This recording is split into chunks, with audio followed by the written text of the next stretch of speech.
तो नाज़रीन, सदर मुमलिकत ने दोनों ऐवानों से मंजूर किया गया प्रैक्टिस एंड प्रोसीजरल बिल नजर सानी के लिए पार्लियामेंट को वापस भिजवा दिया। सदर मुमलिकत डॉक्टर आरिफ अलवी का कहना है कि बादिर नजर में यह बिल पार्लियामेंट के इख्तियार से बाहर है। तफसीलात के लिए देखिए ये रिपोर्ट। और प्रोसीजर बिल हुकूमत और सदर मुमलिकत के दरमियान नई कशमकश। सदर ने बिल मंजूर करने की बजाय पार्लियामेंट को वापस भिजवा दिया। सदर मुमलिकत की जानिब से कहा गया कि बिल कानूनी तौर पर मसनूई और नाकाफी होने पर अदालत में चैलेंज किया जा सकता है, इसीलिए बिल की दुरुस्तगी के बारे में मजीद जांच पड़ताल जरूरी है, इसीलिए बिल पार्लियामेंट को वापस भेजना मुनासिब समझा। मजीद कहा गया कि आइन सुप्रीम कोर्ट को अपील, एडवाइजरी, रिव्यू और इब्तदाई इख्तियार के समाज से नवाजता है। मुजाविजा बिल आर्टिकल 184(3) अदालत के इब्तदाई इख्तियार से मुतालिक है। सदर मुमलिकत की जानिब से सवाल उठाया गया कि मुजाविजा बिल का मकसद इब्तदाई इख्तियार इस्तेमाल करने और अपील करने का तरीका फराहम करना है। ये ख्याल काबिल तारीफ हो सकता है, मगर क्या इस मकसद को आइन की दिफात में तरमीम के बगैर हासिल किया जा सकता है? तस्लीम शुदा कानून तो ये है कि आईनी दिफात में एक आम कानून साजी के जरिए तरमीम नहीं की जा सकती। आइन एक आला कानून है, कवानीन का बाप है। आइन कोई आम कानून नहीं बल्कि बुनियादी असूलों, आला कानून और दीगर कवानीन से बालातर कानून का मजस्मा है। जांचशुदा क़वायद में छेड़छाड़ अदालत की अंदरूनी कहानी खुद मुख्तारी और आज़ादी में मुदाखलत के मुतरादिफ हो सकती है। रियासत के 3 सतूनों के दायरा इख्तियार, ताकत और किरदार की वजाहत आइन ने ही की। आर्टिकल 67 के तहत पार्लियामान को आइन के ताबे रहते हुए अपने तरीक़ेकार और कारोबार को मुनज़्ज़म करने के लिए कवायद बनाने का इख्तियार हासिल है। आर्टिकल 191 के तहत आइन और कानून के ताबे रहते हुए सुप्रीम कोर्ट अपनी कार्रवाई और तरीक़ेकार को रेगुलेट करने के कवायद बना सकती है। सदर मुमलिकत ने कहा, आर्टिकल 67 और 191 दोनों इदारों को इख्तियार में मुदाखलत से मना करते हैं। अदलिया की आज़ादी को मुकम्मल तहफ़्फ़ुज़ देने के लिए आर्टिकल 191 को दस्तूर में शामिल किया गया। आर्टिकल 191 के तहत सुप्रीम कोर्ट को पार्लियामेंट की कानून साजी के इख्तियार से बाहर रखा गया। आर्टिकल 142A के तहत पार्लियामेंट वफाकी कानून साजी की फहरिस्त में किसी भी मामले पर कानून बना सकती है। सदर मुमलिकत ने लिखा, 4th शेड्यूल के तहत पार्लियामेंट को सुप्रीम कोर्ट के सिवा तमाम अदालतों के दायरा इख्तियार और इख्तियारात के हवाले से कानून साजी का इख्तियार है। प्रैक्टिस एंड प्रोसीजर बिल को कौमी असम्बली और सेनेट से मंजूर करवाए जाने के बाद दस्तखत के लिए सदर मुमलिकत को भेजा गया था।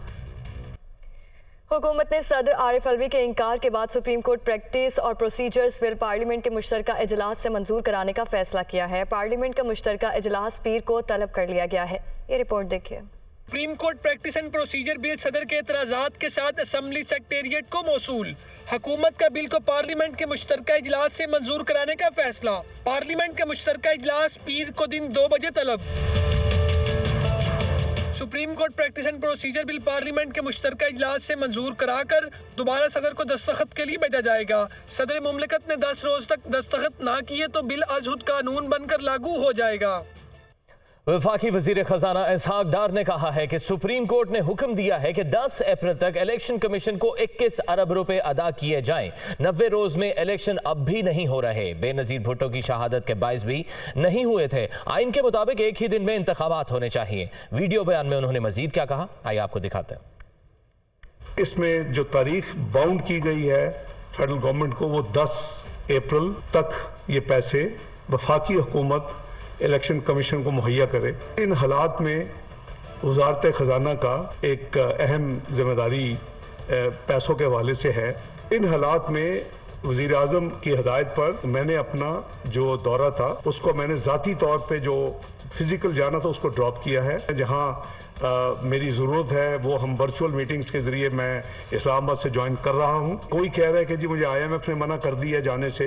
IMF मुझे मना नहीं कर सकता जाने से। पाकिस्तान एक मुल्क है और पाकिस्तान वर्ल्ड बैंक IMF का एक मेंबर है, एक बेकारी नहीं है, और पाकिस्तान के डेलीगेशन को कोई मना नहीं कर सकता। इस वक्त जो हालात है पाकिस्तान में और जो एक आइनी बहरान पैदा कर दिया गया है, अब 90 दिन में तो इलेक्शन अभी भी नहीं हो रहे। बेनजीर भुट्टो का शहादत हुई तो नहीं हुआ, फ्लड ज़ाहिर नहीं हुआ, अर्थक्वेक नहीं हुआ। अभी भी जब अभी जो डेट है, अगर इस पे भी होंगे तो 90 दिन में तो नहीं होंगे। तो हमने یہ شاید قسم کھائی ہے کہ اس ملک کو بحرانوں میں، جہاں ہم آلریڈی معاشی بحرانوں میں بحران میں آلریڈی گزر رہے تھے، اور اس کے بعد سیلاب کا ایک کلیمٹی اور ایک آفت پاکستان کے اوپر آ گئی، اور ہم پاکستان کو، چونکہ مجھے نہیں معلوم کہ وہ کون سی قوتیں ہیں بیرونی اور اندرونی، جو ان کا دن رات ایک ہی کئی مہینوں سے ایک گردان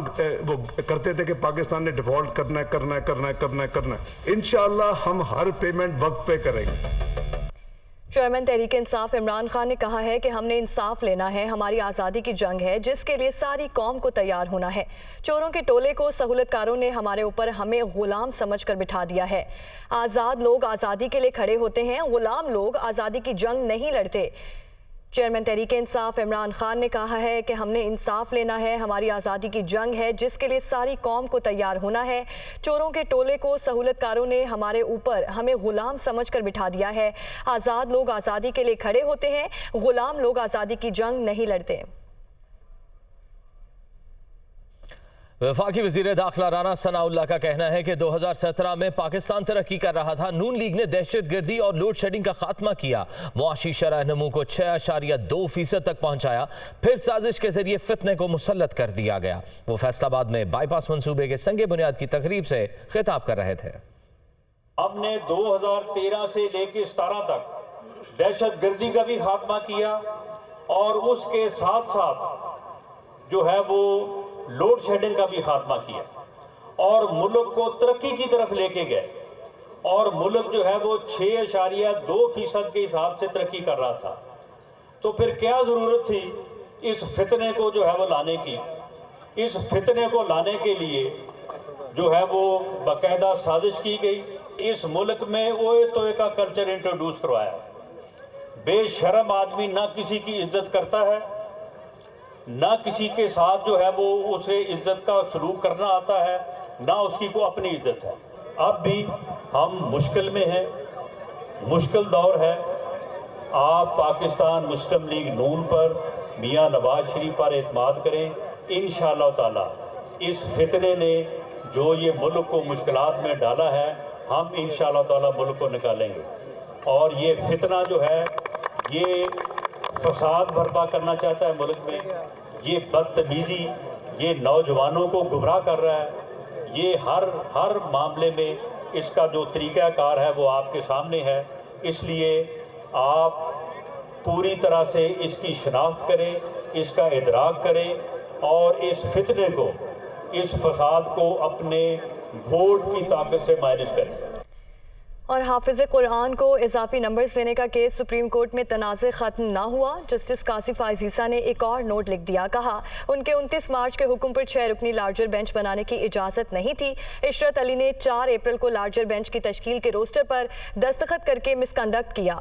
دیکھیں اسلام آباد سے یہ رپورٹ۔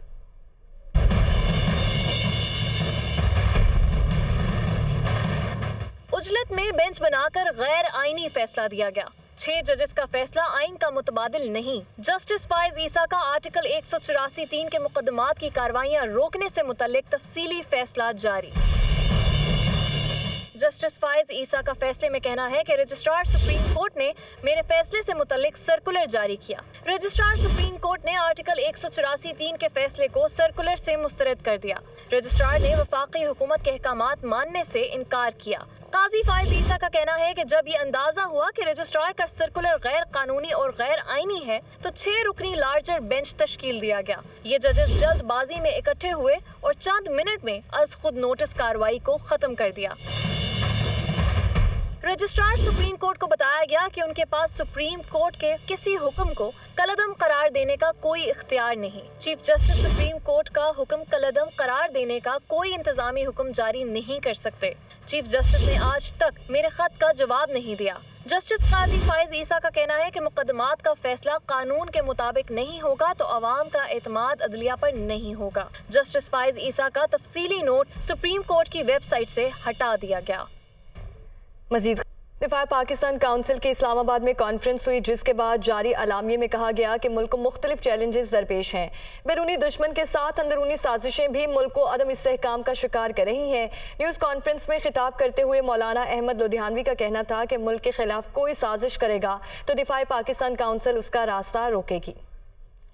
کوئی ملک دشمن میلی آنکھ سے پاکستان کو دیکھے گا، پاکستان کی دینی مذہبی سیاسی قوتیں میدان میں ہوں گی اور اس کا راستہ روکنے کے لیے ہم اس کو وہ مزہ چکھائیں گے کہ اس کی آنے والی نسلیں یاد رکھیں گی۔